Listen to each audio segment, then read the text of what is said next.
My great-grandfather was a paratrooper who landed at Pegasus Bridge on D-Day. This is a picture of me on my great-grandfather's lap. William Anderson served at Gallipoli during World War I.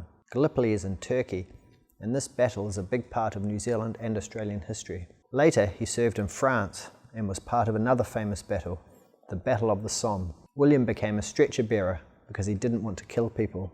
He wrote about his experiences in a story he called Great-Grandfather's Tales. My grandfather enlisted in the Royal Air Force when he was 17. During World War II, my grandfather flew the Lancaster planes as a rear gunner. A rear gunner was considered the loneliest and deadliest job as you were isolated at the tail of the plane protecting your aircraft from oncoming attack. In the black and white image, you can see a picture of my grandfather Tom in his RAF uniform. The image of the planes was taken in 1942. My grandfather was in the middle plane at the tail. He would have been 19 at the time.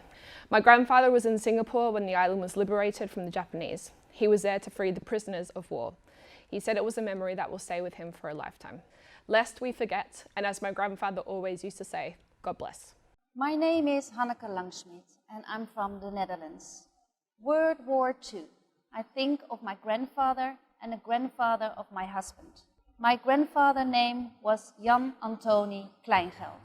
He worked for the resistance and saved many Dutch lives. My husband's grandfather was Albert Beck. He had to work day and night at the Burma Railway in Thailand. They both were captured and had to leave their young family behind, not knowing if they would ever see them again. Jan died in a German work camp and Albert died at the Burma Railway. Many years later, a street in Rotterdam was named after my grandfather because of his braveness during the war. And we can visit the grave of Albert Beck in Kanchanaburi. We named our youngest son Yannick after our two family heroes who died for our freedom. My grandpa lived in German-occupied territories during World War II. His family was forced to leave their home when the Russians invaded. My great-grandfather was one of the soldiers who helped to free the prisoners at Bergen-Belsen concentration camp at the end of World War II. My granddad served in Italy and Sicily during World War II. This picture is of my grandfather, John Reuter. He was part of the Australian Army. He was sent to Singapore where he was assigned to an ammunition company and was captured by Japanese troops. He was made to do laborious tasks in Singapore before being promised a better life in Thailand. He was one of the many men who constructed the Thai-Burma Railway. This work was very strenuous in very bad conditions. He was lucky to survive and return home. I remember going to Anzac Day, Australia's biggest celebration, to proudly see him march and to remember the many young men who did not return.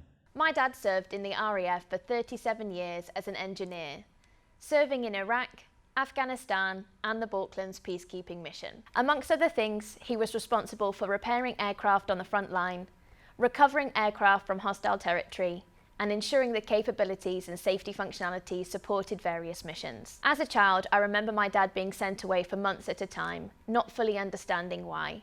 Remembrance Day gives us the opportunity every year to commemorate all the men and women who have served and protected us, and to be thankful for their dedication and commitment. My uncle, Lieutenant Chamberlain Esmino, is my mom's only brother.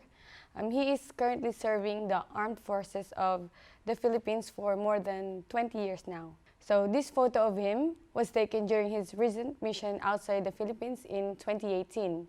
He served as United Nations Military Observer. It is a peacekeeping mission by the UN, wherein he had to observe and monitor the ceasefire agreement between the conflict of India and Pakistan. I am always grateful to him and all the soldiers for their bravery, courage, and for risking their lives for others. This is a picture of my dad, who served for 34 years in the Royal Navy. During his time in the Navy, he served as a clearance diver and specialised in bomb disposal. He was involved in the Gulf Wars, on the ground in Kuwait, Iraq, and also Afghanistan. His job was very dangerous as he was responsible for finding and detonating IEDs and live ammunition. In his later Navy years, he was responsible for training new soldiers in bomb disposal techniques and went out to Iraq to assist teams already there. Remembrance Day is very important to me as we need to show respect to those who have put themselves in danger in order to keep us safe. By talking and teaching our children about World War II and the suffer on all sides, Japanese, German and Dutch, Make sure that we will never forget, so this will never happen again.